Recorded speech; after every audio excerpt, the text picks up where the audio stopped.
नमस्कार बच्चों, Kumar study circle में आप सबका स्वागत है। आज हम लोग सीजीपीएससी मेंस में भारत के भूगोल पर कुछ क्वेश्चनों को देखेंगे, प्रश्नों को देखेंगे, किस प्रकार क्वेश्चन आ सकते हैं और किस प्रकार आपको बनाना चाहिए। तो चलिए देरी न करते हुए एक क्वेश्चन हमारे सामने आता है कि भारत की स्थिति एवं विस्तार का वर्णन कीजिए। 2 बार क्वेश्चन को पढ़ना चाहिए बनाते समय। आपसे पूछा जा रहा भारत की स्थिति एवं विस्तार अर्थात भारत का कौन से डिग्री में स्थित है, कौन सा अक्षांश में है या देशांतर रेखा में स्थित है, कर्क रेखा कहाँ से गई हुई है, इसका विस्तार कहाँ तक है, माने कौन से देश इसके पड़ोसी राज्य है, ये सारे चीज़ को बताना चाहिए। अगर 100 शब्दों में पूछे, 125 या 175 में पूछे तो आपको नक्शा भी बनाना चाहिए। कोई बेशक आपको नक्शा बता के आपको बताना चाहिए जिसमें आपको फ़ायदा होगा। नक्शा में सबसे पहले अगर हम लोग अध्ययन करने की कोशिश करें तो नक्शा में अगर अध्ययन करें तो हम अच्छी तरह से जानते हैं कि जो ग्लोब होता है, ग्लोब में जो बीच वाला होता है भूमध्य रेखा होता है। इस साइड को हम लोग जानते हैं दक्षिणी गोलार्ध कहते हैं, ऊपर वाले को उत्तरी गोलार्ध कहते हैं। तो भारत क्या है? उत्तरी गोलार्ध का देश है। भारत उत्तरी गोलार्ध का देश है। इस प्रकार खींची गई आड़ी आड़ी रेखा को हम लोग अक्षांश रेखा कहते हैं। इस प्रकार आप याद रखेंगे, ये अक्षांश रेखा होती है और इस प्रकार की खींची गई जो रेखाएं होती है, इस प्रकार जो खींची गई रहता है ऊपर से नीचे, इसको हम लोग देशांतर रेखा कहते हैं। तो भारत की स्थिति जो होती है उत्तरी गोलार्ध और पूरब साइड स्थित है। तो भारत जो 8 डिग्री, यहाँ पर भारत की स्थिति पोजीशन अगर बात किया जाए तो 8 डिग्री 4 मिनट उत्तरी अक्षांश से 37 डिग्री 6 मिनट उत्तरी अक्षांश में स्थित है। अगर दक्षिणी गोलार्ध दक्षिण साइड पूछा जाए, इस साइड पूछा जाए तो 68 डिग्री 60 मिनट उत्तरी देशांतर, 68 डिग्री 7 मिनट उत्तरी देशांतर से 97 डिग्री 25 मिनट उत्तरी देशांतर में यह देश विस्तृत है।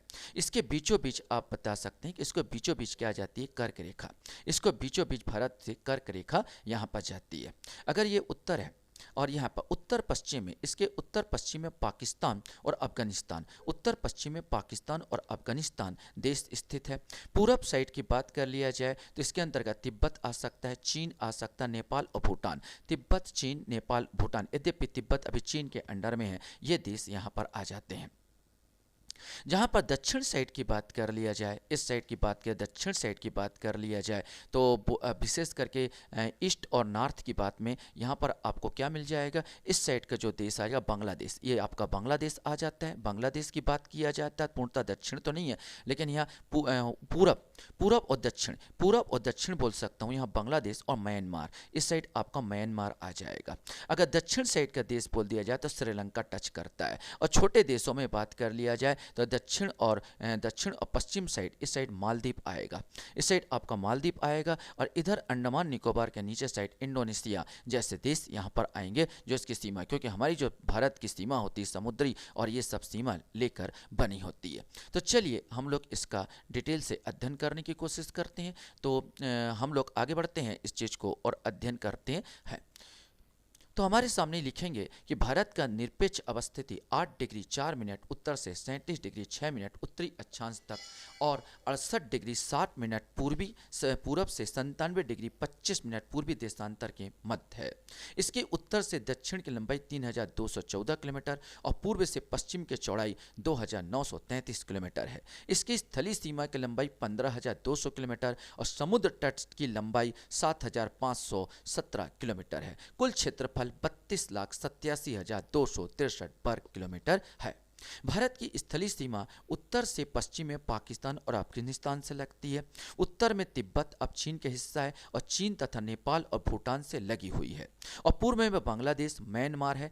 दक्षिण म्यांमार से लगी हुई है। बंगाल की खाड़ी में स्थित अंडमान और निकोबार द्वीप समूह और अरब सागर में स्थित लक्षद्वीप भारत के द्वीपीय हिस्से हैं। इस प्रकार भारत की समुद्री सीमा दक्षिण पश्चिम में मालदीव और श्रीलंका और सुदूर दक्षिण पूर्व में थाईलैंड और इंडोनेशिया से लगती है।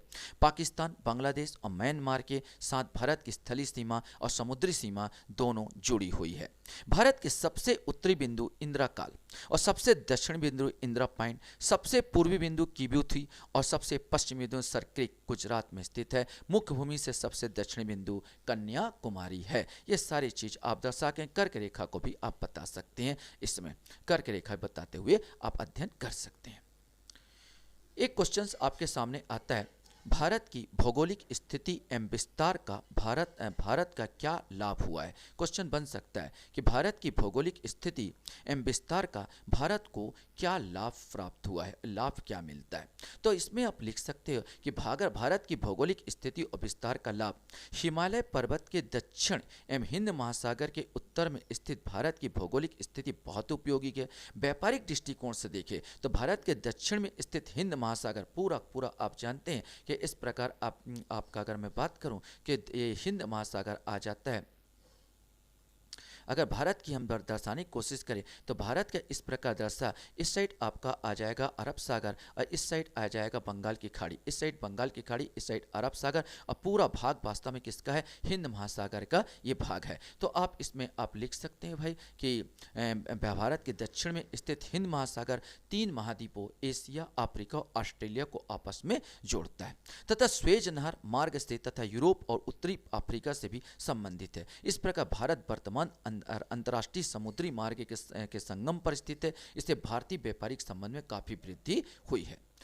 मत्स्य खनन भी होता है क्योंकि हम लोग का बहुत सारे समुद्री सीमा आता है। तो भारत का हिंद महासागर में 200 मील तक समाकलित आर्थिक क्षेत्र EEZ के विस्तार और हिंद महासागर से संयुक्त राष्ट्र संघ द्वारा नोडुल्स खनन के लिए प्रदत्त 1.5 लाख वर्ग किलोमीटर क्षेत्र में मत्स्य पकड़ने और समुद्री खनन का काफी प्रगति हुई है। अंतर्राष्ट्रीय एक समझौता होता है कि प्रत्येक देश का जो समुद्री सीमा लगी होती है उसको 200 मील तक की बात किया जाए तो वो उसके अंतर्गत कोई दूसरा देश इसमें प्रवेश नहीं करेगा। यह कहता है दूसरा देश का कोई जहाज प्रवेश नहीं करेगा, उसका वो अपना सीमा होता है 200 मील। लेकिन खनन अन्न करना, उत्खनन करना, पेट्रोल निकालना, ये सब आप 1.5 लाख वर्ग किलोमीटर क्षेत्र में आपका ये भी दिया जाता है कि आप कर सकते हो, खनन कर सकते हो, पेट्रोल निकाल सकते हो। तो इस प्रकार हम देखते हैं मछली जो हम लोग निकालते हैं ये सब के सब समुद्री सीमा से निकालते हैं।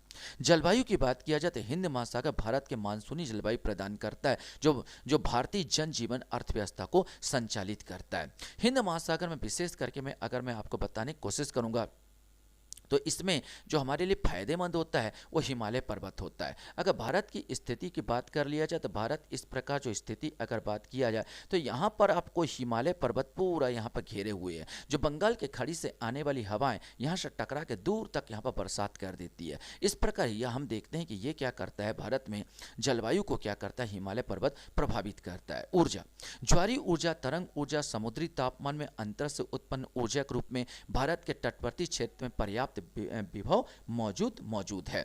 इसमें क्या होता है कि भाई ऊर्जा निकाल सकते हैं आप, विद्युत की हमारे यहाँ पर कमी है और विद्युत की पूर्ति भी हम कर सकते हैं।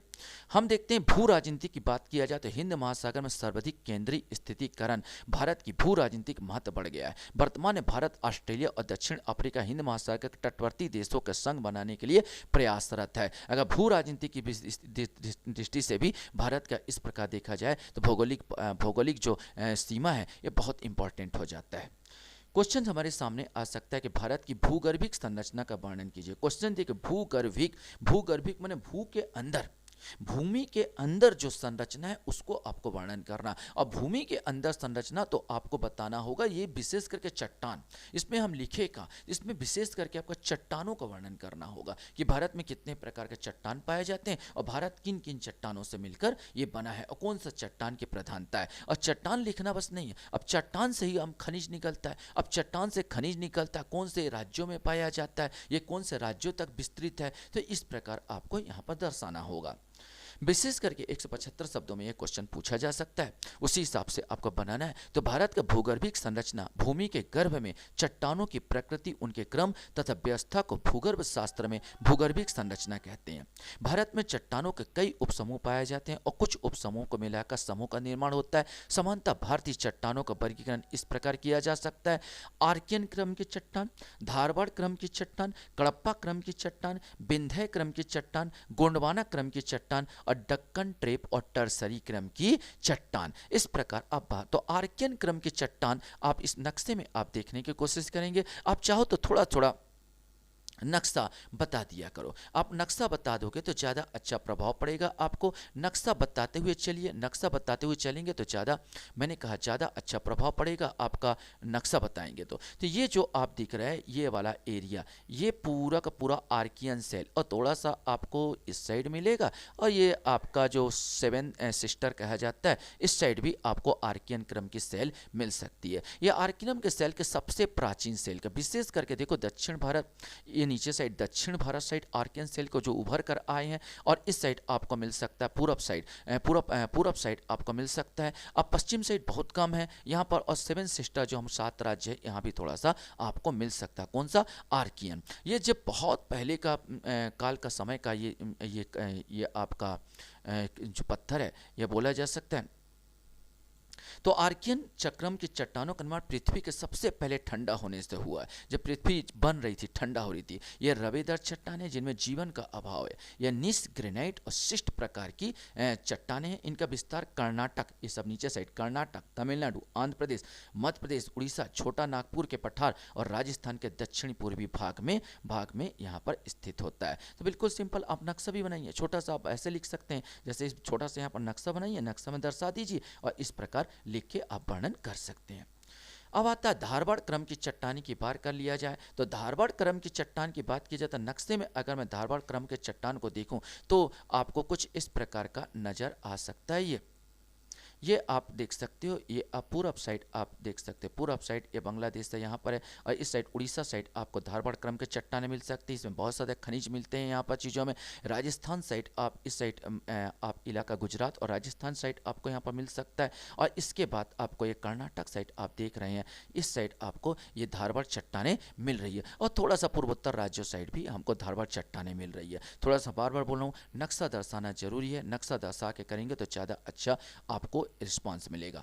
तो हम धारवाड़ चट्टानों के बारे में बात करें तो धारवाड़ की चट्टाने का निर्माण आर्कियन क्रम के चट्टानों से प्राप्त हुए हैं, माने इसी से बना है। ये रूपांतरित और स्तर भ्रष्ट चट्टाने हैं, इसमें जीवाश्म नहीं पाए जाते। कर्नाटक के धारवाड़ एवं बेल्लारी जिले, अरावली श्रेणियाँ इस साइड, बालाघाट, रीवा, छोटा नागपुर इस साइड, छोटा नागपुर आदि क्षेत्र में चट्टानें मिलती है। उड़ीसा साइड पड़ेगा ये मिलती। भारत के सर्वाधिक खनिज भंडार इसी क्रम के चट्टानों में मिलती है। लोह अयस्क, तांबा, स्वर्ण इन चट्टानों में पाए जाते हैं। हमने देखा कर्नाटक के कोलार खाने में क्या पाया जाता है? स्वर्ण पाया जाता है। तांबा हम अच्छी तरह से खेतड़ी, राजस्थान के खेतड़ी से निकाला जाता है। लोह अयस्क के बाबा बुदून, ये जो इस साइड आता है आपका झारखंड झारखंड साइड, यहाँ पर मयूरभंज, यहाँ पर लोहा के बहुत अच्छे खदाने हैं। बैराडीला की बात किए तो हमारा छत्तीसगढ़ की बात किया जाए तो ये धारवाड़ चट्टाने ही पाए जाते हैं, जिसमें क्या मिलता है? लोहा मिलता है, इसलिए काफी ज्यादा महत्वपूर्ण चट्टाने हो जाती है। एक चट्टाने के बारे और वर्णन कर रहे हैं, कड़प्पा क्रम की चट्टाने। कड़प्पा क्रम की चट्टाने आप देख सकते हैं, कड़प्पा क्रम की चट्टाने, तो यहाँ पर 2 चित्र दिए हैं। कड़प्पा क्रम की चट्टान में 2 चित्र का यहाँ पर आपका समावेश किया है।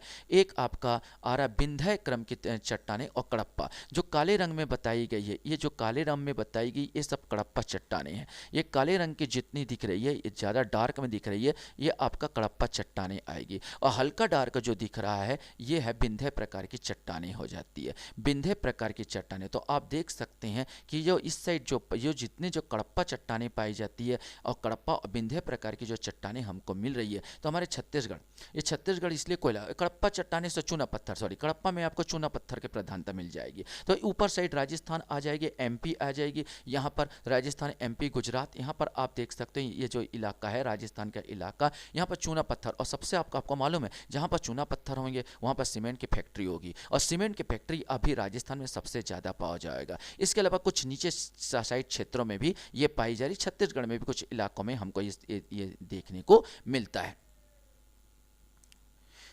आगे हम लोग अगर इसमें देखें, कड़प्पा का चट्टानों का नामकरण आंध्र प्रदेश के कुडप्पा जिले के नाम पर हुआ है। सामान्यतः चट्टाने 2 भागों में विभक्त है, निचली कड़प्पा चट्टाने और ऊपरी कड़प्पा चट्टाने। निचली कड़प्पा चट्टान में पापाधानी और चेधार श्रेणी प्रमुख चट्टाने हैं। ऊपरी कड़प्पा चट्टान में कृष्णा और नल्ला मलाई श्रेणी की प्रमुख चट्टाने। ये चट्टाने आंध्र प्रदेश, मध्य प्रदेश, राजस्थान, महाराष्ट्र, तमिलनाडु, हिमालय कुछ क्षेत्रों में स्थित है। ये आंध्र प्रदेश साइड भी पा सकते हैं, आंध्र प्रदेश बोला जा सकता है, मैंने बताया था इस साइड, और ये राजस्थान साइड आप आपको मिल जाएगा, कुछ कुछ तमिलनाडु हिमालय क्षेत्रों में भी ये चट्टानें मिलती है। इसी प्रकार विंध्य क्रम की चट्टानें मैंने बताया था बीच में, ये सब देखिए विंध्य क्रम की चट्टानें आपको नजर आ रही होगी या हल्का में दिख रहा है। तो विंध्य क्रम की चट्टानें का नाम विंध्यांचल के नाम से पड़ा है। यह परत दर चट्टानें तथा इनका निर्माण जल निक्षेप से हुआ है। इनका विस्तार राजस्थान के चित्तौड़गढ़ से बिहार के सासाराम क्षेत्र तक है। विंध्य क्रम की परतदार चट्टानों में बलुआ पत्थर मिलती है।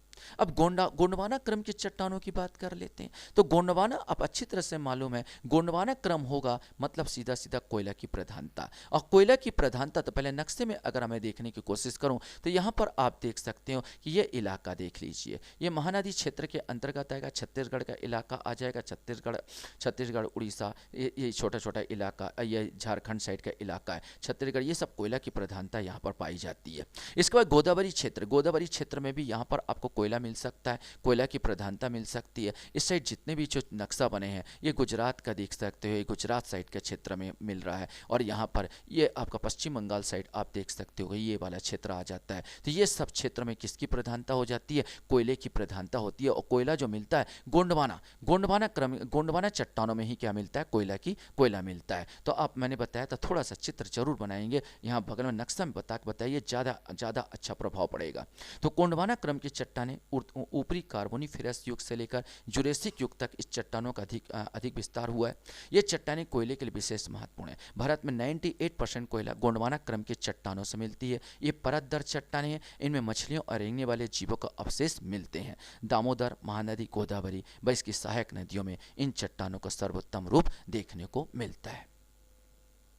इसके बाद डक्कन ट्रेप की बात कर रहे हैं। तो डक्कन ट्रेप की बात कर लिया जाए तो नक्शे में सबसे पहले मैं देखने की कोशिश करूं डक्कन ट्रेप को। तो डक्कन ट्रेप की बात किया जाए तो ये आप देख रहे हैं, ये पूरा इलाका भारत में, ये जो इलाका दिख रहा है ये पूरा डक्कन ट्रेप के अंतर्गत आता है। माने डक्कन ट्रेप में ये गुजरात साइड का आ जाएगा, गुजरात आ जाएगा, महाराष्ट्र, ये जो महाराष्ट्र का पूरा क्षेत्र देख रहे हैं, झारखंड और इस साइड छत्तीसगढ़ का और झारखंड मध्य प्रदेश का क्षेत्र, ये साइड मध्य प्रदेश है, ये मध्य प्रदेश का क्षेत्र होगा, झारखंड का क्षेत्र होगा, गुजरात का क्षेत्र होगा, महाराष्ट्र का क्षेत्र होगा, पूरा महाराष्ट्र को घेरे हुए हैं आप देख सकते हो। तो ये पूरा जो है डक्कन ट्रेप के अंतर्गत आता है। और सबसे बड़ी बात है डक्कन ट्रेप से काली मिट्टी का निर्माण हुआ है। ये जो सबसे इंपॉर्टेंट है, यही डक्कन ट्रेप से किस मिट्टी का निर्माण हुआ? काली मिट्टी को। और यहीं पर काली मिट्टी का संप्रदाय है और काली मिट्टी यहीं पर सबसे ज़्यादा पाई जाती है। तो हम लोग देखते हैं कि डक्कन ट्रेप का निर्माण प्रायद्वीपीय भारत के ज्वालामुखी विस्फोट के फलस्वरूप दरार उद्वार के रूप में लावा निकलने जिससे दक्कन ट्रेप के मुख्य पठार की आकृति का जन्म दिया है। दक्कन ट्रेप मुख्यतः बेसाल्ट व डोलोमाइट प्रकृति की है।